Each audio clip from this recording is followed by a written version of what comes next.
You're listening to an Anazao Ministries podcast.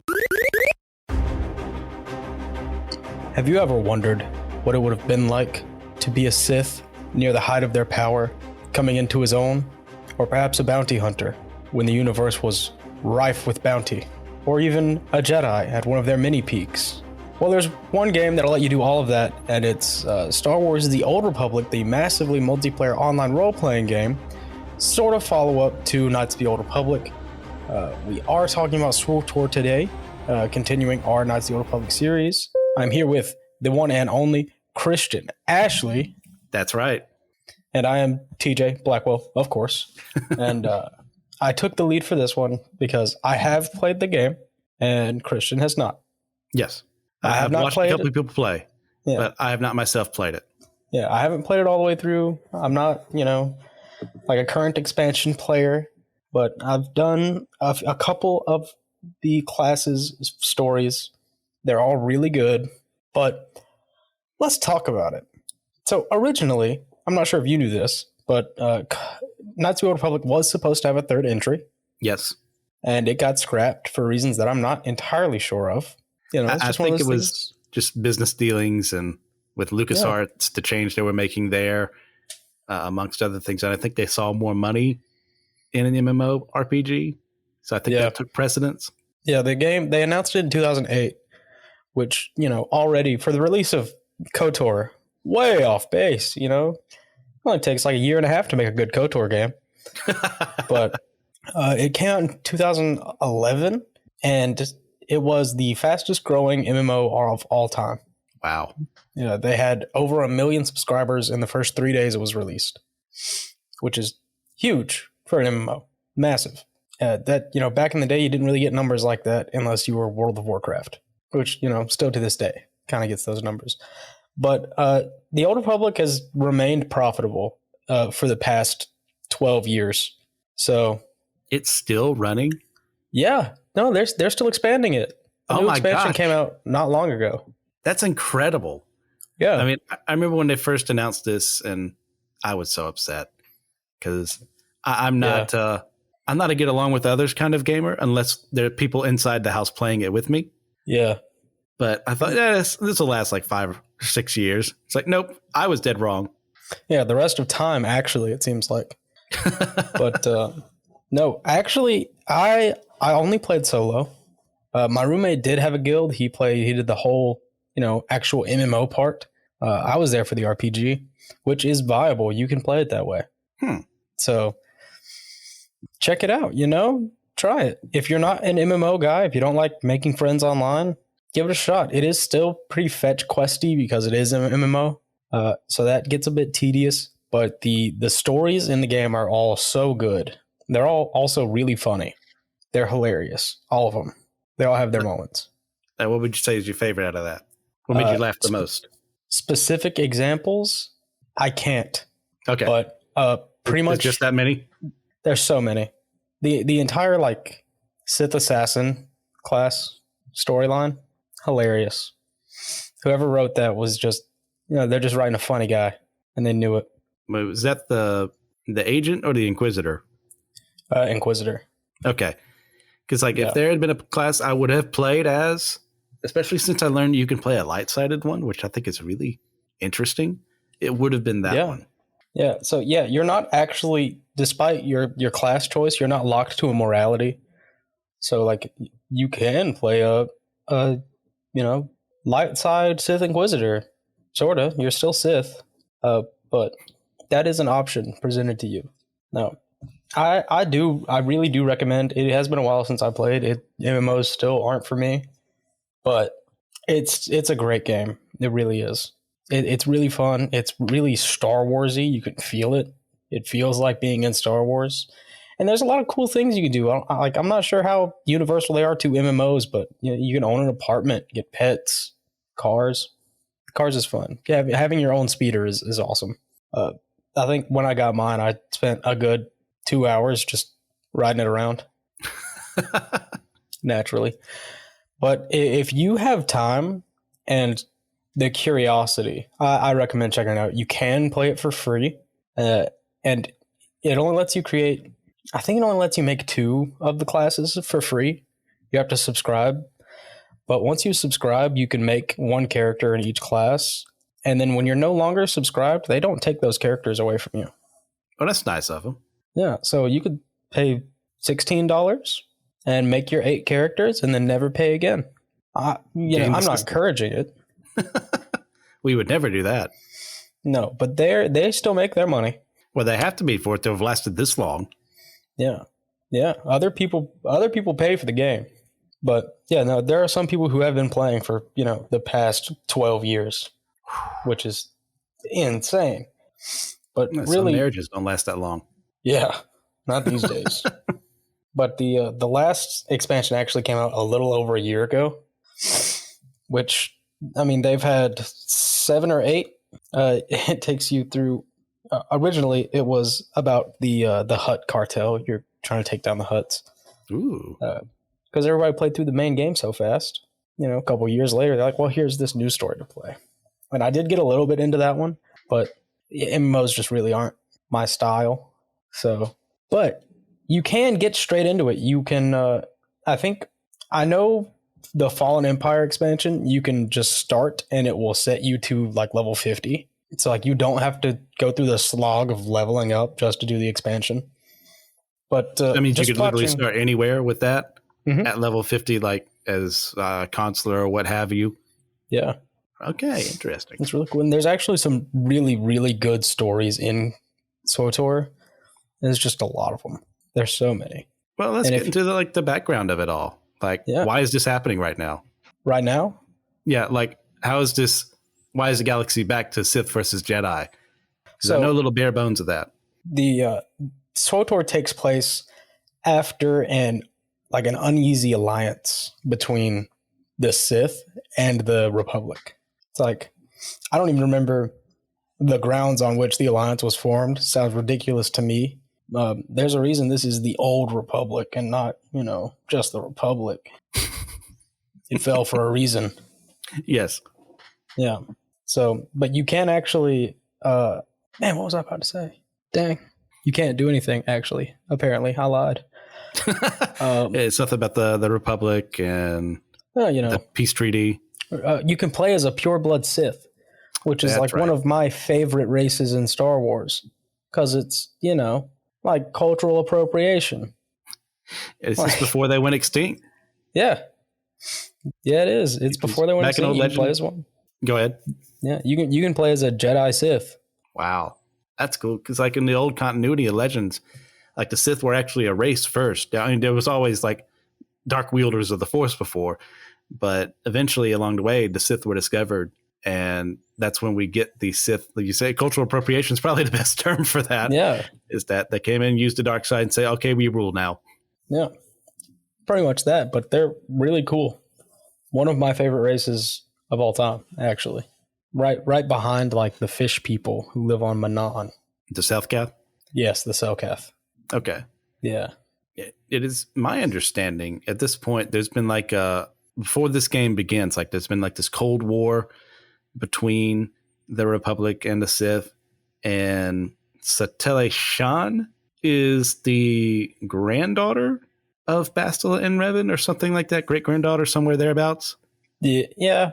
It always confused me when I was young because I thought they were the same person. Like Satele and Bastila were just the same, and they changed her name for fun. Satele. I always call her Satele. Okay, well, I don't know either way, but I've only ever read these words.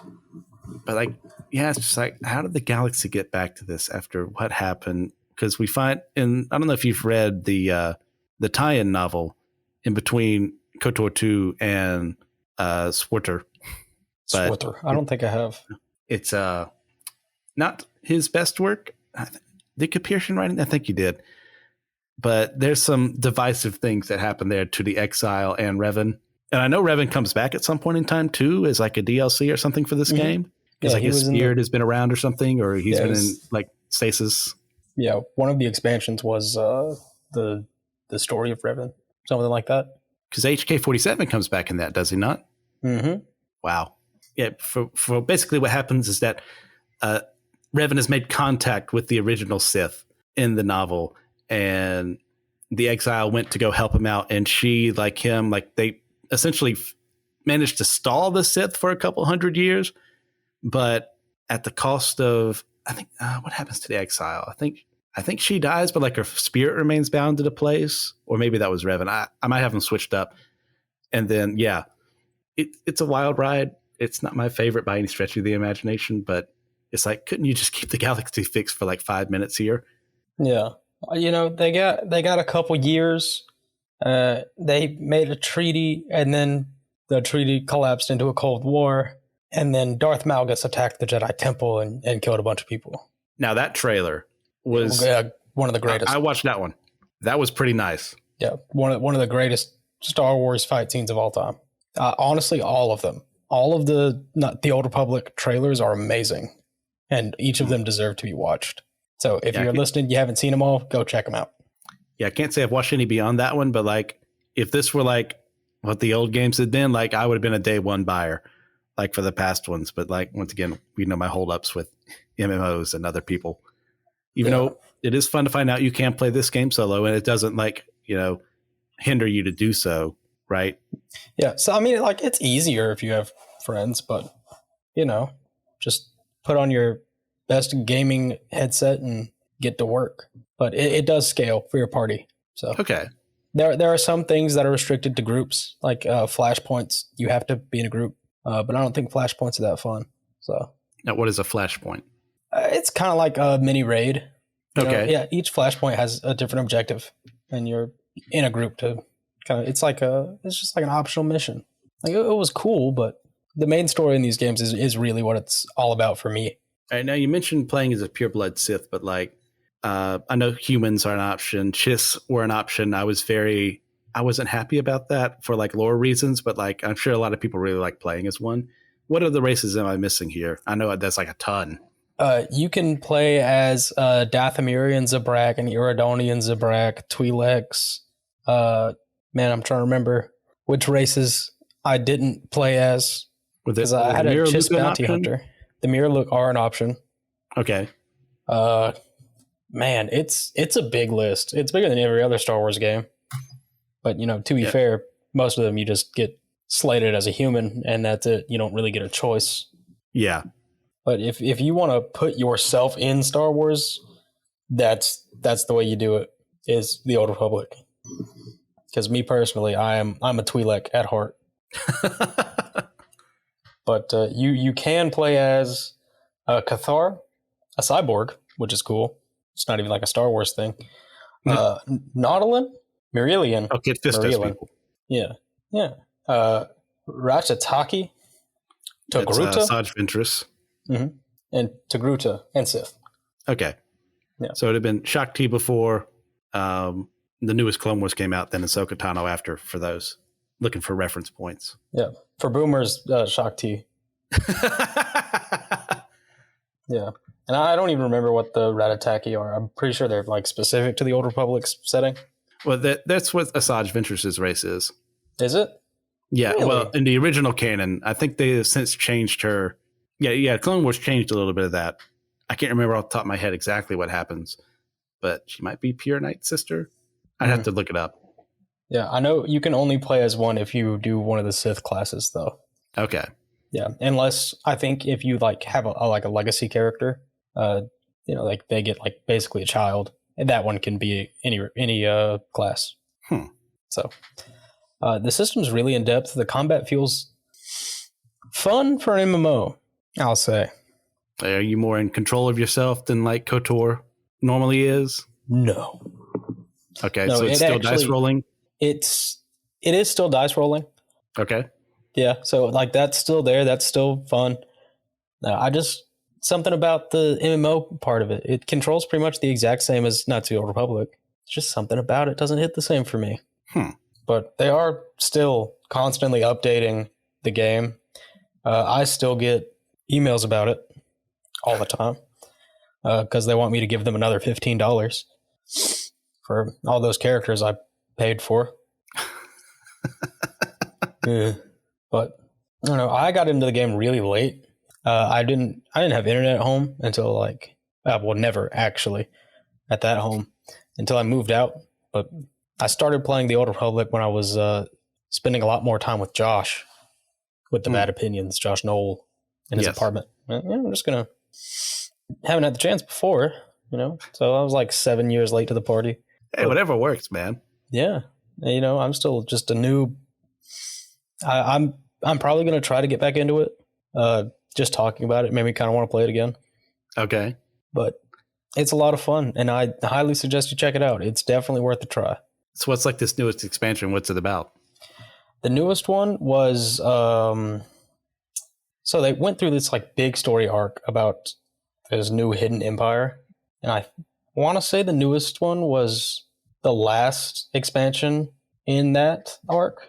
Okay, so like this is a hidden empire within the hidden empire of the Sith, or something completely separate from the hidden Sith that Revan and Exile were seeking? Oh, the Sith aren't even hidden. Well, they were until like the events preceding this game, right? Oh, okay. So the Fallen Empire, that's over. That ended a couple years ago. Okay. The most recent one that came out February last year is called Legacy of the Sith. I haven't checked it out, but I'm pretty intrigued. Probably a lot of good lore in there. I have to imagine there's good lore in there. Well, one would hope. Let's see. So you said that you had... Oh my God. What was that? Sorry? Oh, I'm going to play the game again. Go for it. Tell us. From Wikipedia. In celebration of the game's 10-year anniversary, Legacy of the Sith was revealed as the 8th major expansion on July 2nd, 2021. The expansion represents a continuation of the storyline from Onslaught, the 7th expansion, where the player pursues Darth Malgus, who is also a great character, by the way. Super intimidating, super cool, great Sith, across the galaxy to uncover his plans while participating in a major battle on the ocean world of Manan. Really? So, it keeps going, but I'm definitely going to get back into the game and play Legacy of the Sith. Well, that sounds like it was tailor-made for you. Yeah, they expanded the class options in this. They've added advanced classes like, they did in 2004 for Knights of the Old Republic 2. So a little late, but... Better late than never. Yeah, they also expanded... a lot of powers are light, dark locked. So it's not like Knights of the Old Republic where, you could be the purest Jedi ever and force storm your enemies to death. You did have to use the Jedi powers, but not anymore. Is there a mechanics reason behind that? Probably not. I have to imagine the world just likes to keep it separate. But now that's not the case anymore. So as of Legacy of the Sith, they've at least made it possible to use the other side of the coin's powers. So I'm going to check that out personally as soon as I get the chance. That is my favorite planet in Knights of the Old Republic 1. So, man, I'm excited now. I'm glad we did this. Well, there you go. Yeah. It wasn't either of our plans to do this. Yeah. Well, we haven't really played this game, but we're still going to talk about it because we got it. We'll make it work. Yeah. But I did read that people think this might have been the most expensive game to ever be developed. Really? Because it was in development for so long and it changed so many times, and it is an MMORPG. There are no solid sources that say how much it cost to make the game. And if you want to be technical, I guess they still are incurring development costs because they keep expanding the game. That's true. We got to figure it's because it's profitable, not because they're just trying to make for losses, because surely they would have given up on it by now if it wasn't making them any money. Yeah. It's estimated that they made like $140 million in 2013 on top of the subscription fees. Oh my gosh, that's amazing. So Train's still got a whole lot of steam. Yeah, they're doing well for themselves, is the point. They are. Yeah. And they still get new players all the time. My roommate, he wasn't a long-time player. He started last year. Game's good. It's not for me personally, but I'm going to play Legacy of the Sith. So you said you played, was it Bounty Hunter and what else? Yeah, I've played a little bit of all of them just because I wanted to, get all 8 and then stop subscribing. Yes. But I mostly played Jedi Knight. I think I got him to like level, not quite the level cap. I was a couple away from my level cap at the time. But I had a Twi'lek Jedi Knight. That was my main guy. Sith Inquisitor was the one I started with, but for some reason I really got into the Jedi Knight playthrough. He was a Zabrak, which might be my favorite race. I love Darth Maul. My Chiss Bounty Hunter, and those are the three that I've played. The rest of them I just kind of have for when I decide to play them. If you're ever in the mood. If I'm ever in the mood, which seems unlikely, but I'm prepared. It's nice to have the option, though. Yeah. Like if nothing on my PS5 is enticing me and nothing on my Steam is enticing me and I don't have anything to read or watch and I'm not sleepy or hungry, then I'll definitely play Star Wars The Old Republic. Okay. It's a stunning review. Hey, I just tell it like it is. I do think it's a great game. Yeah, it's just not for me. I really hope there aren't rabid fans listening to this right now. It's just basically been two guys going, that's neat. Yeah. I might play. Yeah. If you are frothing at the mouth about this episode, I apologize. I'd like to formally invite you to a fist fight. Email me. I'll meet you out right behind the Panera. Yeah. Meet me behind if Panera. they let him out when he's supposed to be. Yeah. Man. There's a Panera right across the street from our store. From the one that you work at? No, I work at Chipotle. Oh, God dang it. Leave it in, Joshua. Leave it in. There's usually a Panera nearby. Chipotle, which is what I meant to say. Meet him at the Chipotle. Yeah, look for him at the Panera. You won't find him.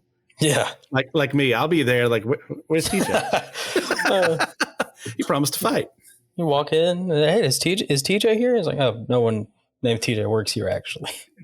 Yeah, you have the wrong place. Yeah, part of the long con. About a fight? We should call the cops. They're already there. I called them early. Hey, this idiot thinks I'm at Panera. But yeah, I think they still should make Knights of the Old Republic 3, personally. But if you're one of those guys who has the deep Old Republic itch and the books just don't scratch it for you, this is the perfect route. Yeah, as far as this is concerned, I'm sorry, guys. I have very little to say on it. I'm grateful it exists for other people to play and to navigate and to make their own characters and explore the Star Wars world. I'm grateful for some of the lore it's added, some of it not so much, but at the end of the day, it's Legends anyway now, unfortunately. So can't really have too much to say on that. And I know it's going to be 4 or 5 years down the road, unfortunately. But whenever that remake of Knights of the Old Republic comes out, yeah, as long as, there's no logistical issues or extremely bad bugs, it's probably a day one purchase for me. Yeah, I was actually in my email before we started recording, and I typed in KOTOR just to make sure we didn't already have an episode link. And an email from Asper Media showed up, and it made me cry a little. I was like, "No, please just finish the remake." But long-standing legal battle aside, it's good. The game is good. That's about all we can do for you. It's got great storylines. It's got great writing. Maybe you'll enjoy it more than us, and you'll be able to stick to it. And if so, please let us know. Hey, I listened to you idiots mumble on for 20 minutes instead of your normal length episodes about how this game exists, and I decided to try it out, and I really liked it. It's thank you for I don't know how that motivated you, but you know what? Go for it. Yeah, more that power would be to delightful. You. So tell us on Facebook or Discord or what have you. We'd love to hear it. Yeah, that's the goal. We are trying to get you into it. We don't have to be into it. Do as we say, not as we do. Definitely worthwhile expansion to the Star Wars lore. Check it out. It's free. Play it. Play it at least once. But do you got anything else to say, Christian? As far as the Old Republic is concerned, no. Well, this is... do you have any recommendations for the good audience? Well, if we want to talk about something more positive right now that I've actually am legitimately playing right now, then Jedi Survivor. Check it out. I know there's been some issues for people with PC. I don't have a laptop good enough for that right now, so I'm playing it on PS5. I'm grateful for that. It has been a ton of fun. You get to keep most of what you gained from the last game without having to have an old save file or anything like that. It's kind of the anti-Kingdom Hearts in that regard. You don't restart at level 1. You keep some of your force techniques and some of the gadgets you got along the way. BD1 can still hack into things a lot easier than he could in the first game. I'm about halfway through it right now, and I'm really enjoying it. So Jedi Survivor gets 2 thumbs up right now for me. Yeah, I have to back that up. As someone who is not halfway through it right now, not even close. I've got like 11 hours. Great game. Maybe game of the year, but bold statement. I appreciate it. Maybe game of the year. That's all I could say. Dead Island 2 was a little disappointing. Really? Yeah. You know, it's just schlocky fun. Dead Island was a little bit more than that. Okay. But, I haven't played either one, but I know my brother swears by the first one. So good. Great game. But we would like to thank you so much, dearly beloved followers. If you're not following, please consider doing so. And if you would like to hear more from us, you can go to our website, systematicecology.org. Yeah. Click hosts, click the names. You can hear all of our better episodes. And we're all the chosen people. Priest of the Geeks.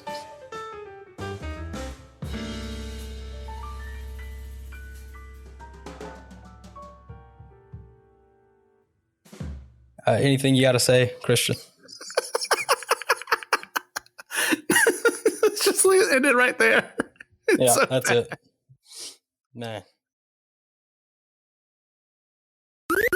This was an Anazao Ministries podcast. If you enjoyed this show and would like to learn more about our network, be sure to check out the Anazao Ministries podcast network.